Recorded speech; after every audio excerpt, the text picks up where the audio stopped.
I hear that some people are doing mailers. Some people are putting stuff on Facebook. Then they're doing Facebook ads. Then they're doing email campaigns. Where do I start?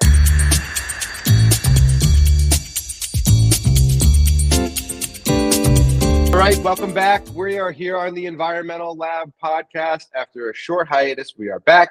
We've got an excellent guest today. We've got new branding. We've actually got a logo on the wall, filling up the dead space. We got too many comments on a boring background. Now we have a brand.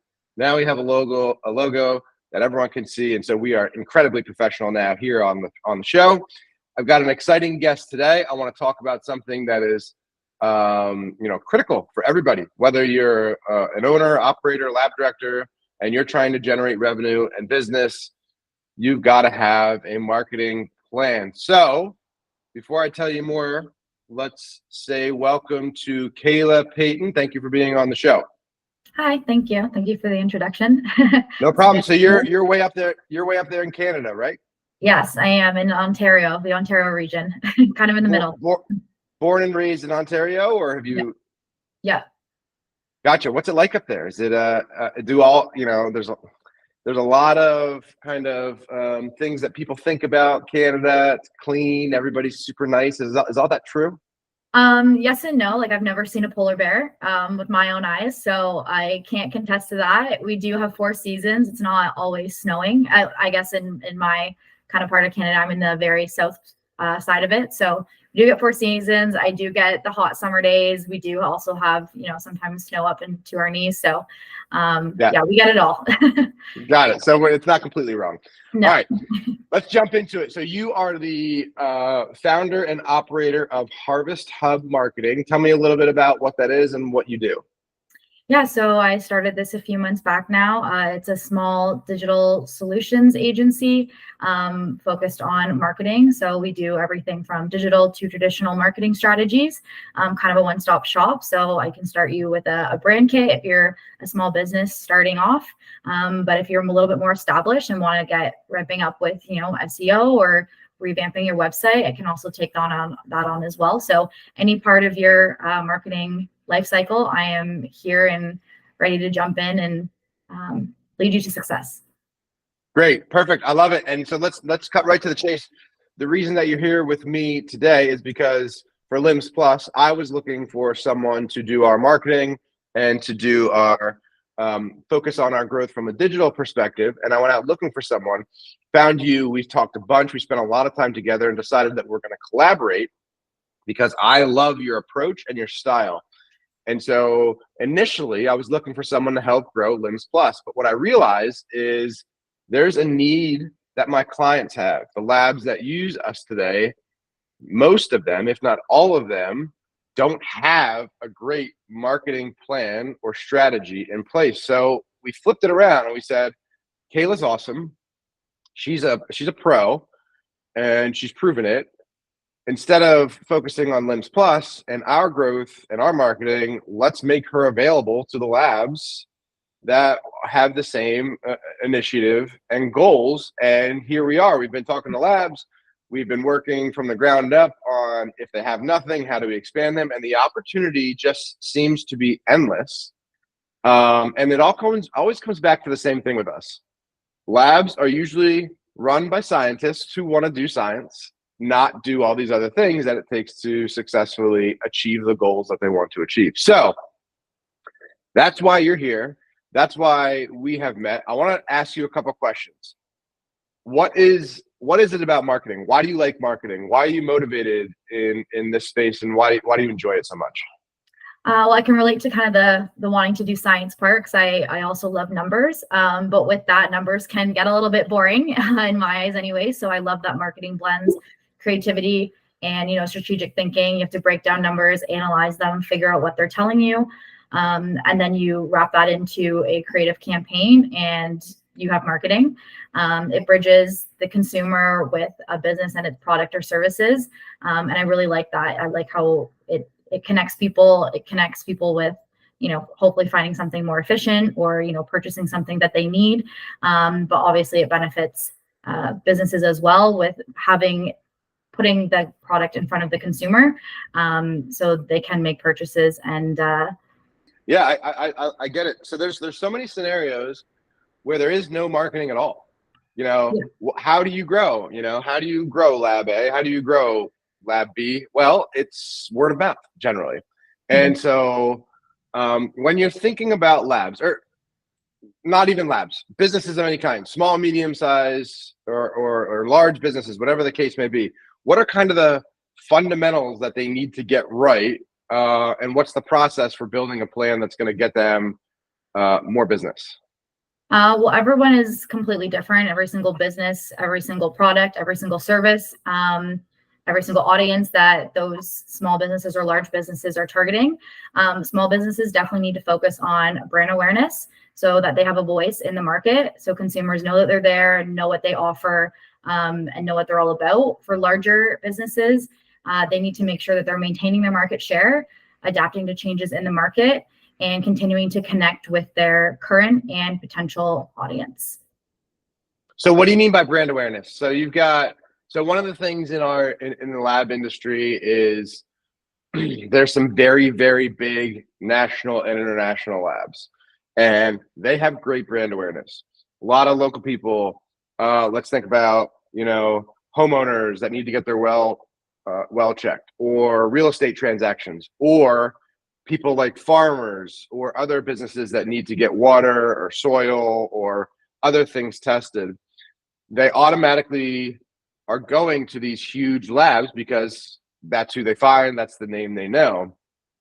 But there's potential that they'd be better serviced and get better results, and have a lot more success going to a local lab that can service them better. What does a small business have to do to make sure that those groups know that they're there? How can they approach them? How can they start to compete with somebody who's got a multi-million-dollar marketing budget? Well, essentially, that's like what marketing is.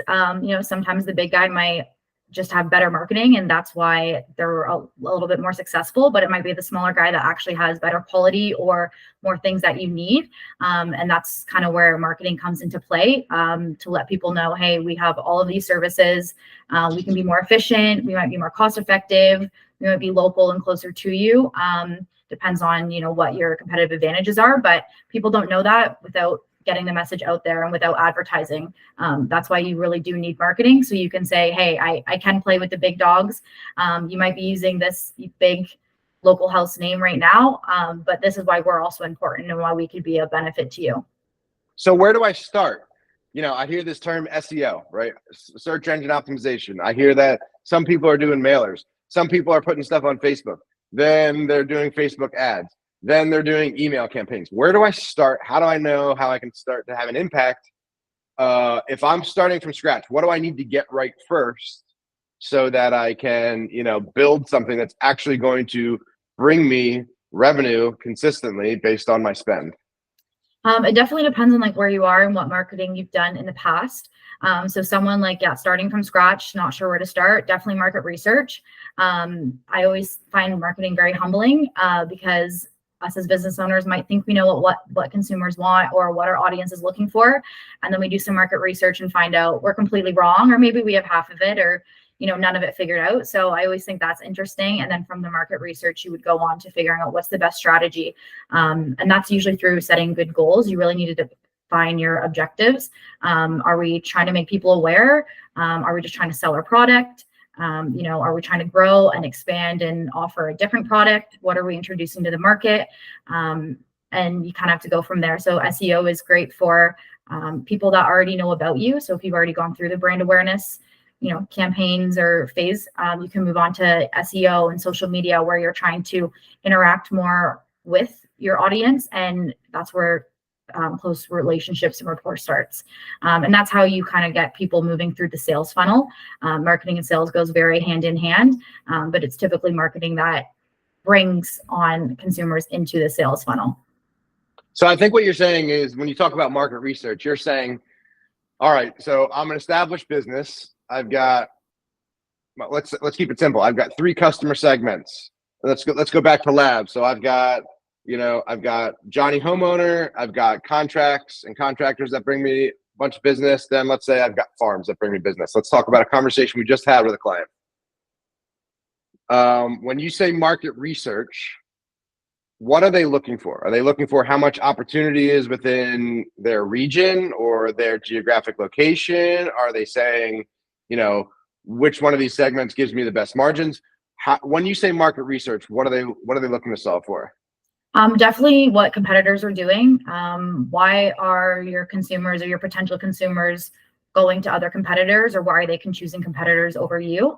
What is it that they are satisfied with the competitors currently, and what aren't they satisfied with what their competitors are doing? And do you have that skill or tool in your toolbox to satisfy them, just a little bit more to potentially, take over that business, or even just have them interested. Another one too is, how are you going to get your name in front of them? Is it emailing? Maybe, maybe not. Is it social media? Again, maybe, maybe not. Is it, sending out mailers? Is it doing trade shows? Showing up at your local market, whatever it is, just showing face in the community. You kind of have to hone in and see what is the best strategy there. Is your competitor going to vendors and, has the biggest booth and bringing everybody in that way? Or is everybody loving their email? Do they have a flashy email going out or some kind of promotion that's bringing people in? You kind of have to see what other strategies are being used, and where do you fit in, and how are you different? How can you pick up any gaps that aren't in the market currently? Are you more efficient? Are you quicker with your test turnaround time? Are you easy to get a hold of? Like, if I have a question at 11 p.m., can I call you and you're going to be there right away? Or am I going to have to wait till the 9 to 5 working hours? So you really have to explain that and just let your consumers know. And that's kind of how you build out your marketing strategy to see, where do we go from here? What do they want? What do they need? And where do we fit into the market? And how can we start taking on more of that market share? That's what I think about a lot with these national labs. It's like, I can work with a lab that's local to me and privately owned, where the lab director is probably someone that I could talk to, or even the owner is someone that I can talk to, differently from a huge lab that, like you said, I can only contact during business hours. I'm going to wait on hold. I'm probably going to have to talk to a robot for a while, and then I'm going to have to go through all this stuff. And that is just a waste of my time. And I value the personal touch. Mm-hmm. So I know that I value the personal touch, but I don't know that it's out there. I don't know it's available to me. Mm-hmm. So I feel like I understand what you're saying with doing the market research and then getting the brand awareness out there. So these folks who aren't aware of it now identify that there is a better way and a better option, or a different option at the very least. Mm-hmm. So I want you to walk me through one thing real quickly. Let's say I'm a lab. Or I'm any small business, and I am in a position where my operations are great. I've got it running very efficiently, and I've got some capacity that is not being filled. And my goal now is, I want to call Kayla Paton and decide how I'm going to fill that capacity by investing in marketing. What are the steps you take to identify what I need to fill that capacity? Yeah. So obviously kind of depends on the client and, what they've done in the past in terms of marketing. Do they have any data I can look at to see what they've done, any campaigns they've run in the past? I do find sometimes from past experience, I've had clients that, we've tried this campaign and it didn't work. I'm like, okay, well, where are your numbers? Why didn't it work? Well, I don't know. It's like, well, you have to track these things. Like, marketing is not successful. Marketing isn't even marketing unless you're tracking all these things, looking at the numbers, digesting them. And not everyone can do that, but you really need to know what the data is saying. It might look successful on paper, but it might not actually have been once you get through it all. Did you meet your objectives? What did you learn from it? I don't really think there is such thing as a not successful marketing campaign. There's always something to learn from it, to put towards the next one, to learn more, make the next one stronger. But just kind of to go back to that, I would start with, market research, looking at any campaigns in the past. If there aren't any, or no data to follow up with that, you have to kind of just start from scratch. So start with market research, move into what are like some objectives, or where do you want to be on a short-term scale and a long-term scale. Also look at the motivation behind it. Like, are you trying to connect with your consumers and, have that personal touch? Are you trying to offer a new service or product offering in the future? What are you trying to get out of this? And what are you marketing? Is it your brand, or is it your product, or is it who your team is, and, why you're the best team to work with? And then from there, you formulate a strategy that's best. depending on, if traditional is the best way to reach your audience, if digital is, if you have a website or not. All those things go into effect. How has your website performed in the past? Is it up to date with, all the new SEO techniques and methods, and so on. So if my website isn't performing, it isn't driving volume, do you make recommendations like copy edits, language edits that can help it perform better? Or what is your role in that? Yeah, it's interesting because depending on the client and the industry, sometimes websites aren't the way to go. There's lots of brands out there that, it is just word of mouth that drives it. So maybe the website isn't the main force to jump into and fix and invest in that. But if it is, yeah, definitely SEO. So that's just making sure that when you type in, take Limbs Plus, for example, when I type that in, you want to make sure your brand comes first on the Google search engine results page. You want to make sure that's first and top of mind. So that's the first thing customers or consumers click on and view your website. You also want to know when people come to my website, how long are they taking on my site? What are they clicking on? What information do they need? And when do they drop off? So do they come to the homepage and leave? Maybe you're not, you don't have enough exciting things on the homepage for them to want to move through your site, or you're not giving them the information they want. We have very short attention spans, especially when it comes to, the online digital interface. So if I don't get what I want from your site and the homepage in 5 seconds, I'm probably leaving. I'm going to go to the second best link on the Google search page. So and that can always be coupled with Google Ads and Google Analytics. Maybe people aren't Googling you through the search bar. They're clicking on an advertisement they see while they're on shopping on Amazon or whatever it is. And all those things and strategies can be put into a whole life cycle and campaign, depending on, again, the client. So it sounds like you have a formulated approach. Like you've got a structure for how you approach a different business, but there's no silver bullet for anybody because everybody's different. And so where you start in that strategy, maybe it's probably never the same twice. And so what you need to do is you focus on doing a whole bunch of learning. What have you tried? What has worked? What hasn't? What's the market research that I need to do? What is the market cap for the customer segment that you're trying to hit? Because does it even exist? And if it doesn't, we shouldn't spend money there. And then you come back with a roadmap from how you get from where you are to where you want to be, whether that's grow revenue or brand awareness, whatever the case may be. So I think that's does that kind of sum it up? Yeah. I also think it's interesting too. Sometimes people think, I just want to grow revenue this year. I just want to, off the charts, double it or whatever it is. That's my goal. Well, we need to kind of scale that back a little bit. How do you get to that goal? So that's where we kind of break down and define all the objectives. Like it needs to start with brand awareness. If you're a small startup, you're not going to double your revenue, or maybe you're not even going to make too much in your first year. You need to get your brand out there and get people talking about you, get people knowing that you're there and that you're available and what you offer. And then you would, move into how do we get those people? How do we bring those leads in? How do we get them into the sales funnel? So marketing takes a lot of, breaking things down and taking it in phases.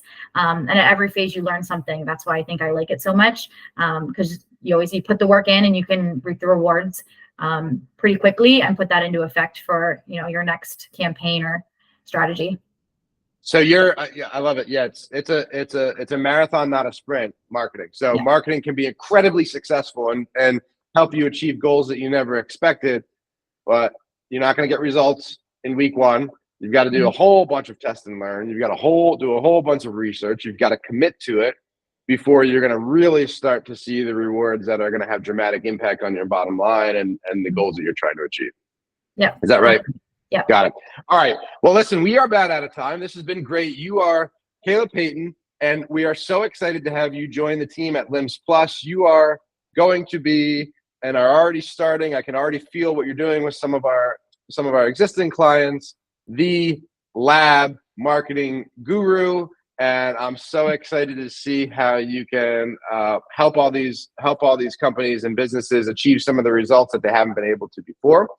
So I want to ask you one more question before we pass on, but you can find Kayla at Kayla.limbs-plus.us. Send her an email. You can reach out to me at any point, and I'll get you and contact her.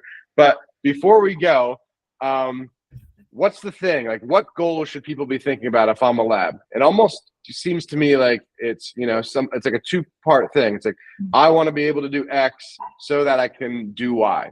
And I like to know what the thing they want is. Not that I want to be more efficient. Nothing super kind of generalized, but I want to buy a boat for my lake house, or I want to buy a new car, or I want to do this, because setting expectations and setting what you want to do and what you want to hit is the definition of how we define whether or not what we're doing is successful. So if you are a lab owner, tell me how you would be thinking about setting your goals. Tell me what they need to have in mind before they come and start having a conversation with you and thinking about marketing. Definitely as much information as you can about your current consumers. Why did they choose you, especially ones that have been with you for a while? Why do they continue to choose you? Why are they satisfied? Just starting there to understand who you are working with and who values you, and where you can grow in terms of what accounts are the big ones, what are accounts you want to take on, how do you get more of those consumers you're already working with? How do you get more of those? How do you expand on that? And with that, obviously there's numbers and stuff associated with that of where you need to be to buy a boat and whatnot. But you just work on how do we get in front of these kind of consumers? How do we put our brand in front of them? And how can we just continue working on this line? And who do we not also want to work with? With goals like this, there's obviously things you do want, but also where's the we don't want. We want to stay away from these areas. What do we do best, and how do we capitalize on that? I want a boat, so maybe I was projecting a little bit there. I'm the one that wants the boat, so if you that would be really, really good place to start. I love what you said there. I want to wrap it up. So everyone's homework, if you're in a lab now, is if you're not doing it already, when you have a client walks in who's bringing you a lot of revenue and a lot of work, you need to be super curious with them. Ask them what they like about working with you. Ask them why they bring their business to you, and know what makes you stand out to them instead of going to somebody else. If you have that information and you can bring it to us, bring it to Kayla, she's going to be able to help you spread that out to a lot of lookalikes that look just like that valuable customer to you, so we can start to grow in the way that you want to. That's it. We'll wrap it up. This is the Environmental Lab Podcast. My name is Mike Gaumer with Limbs Plus. That's Kayla Paton. Reach out to her, get to know her. Thanks for being on the show, Kayla. Thank you so much.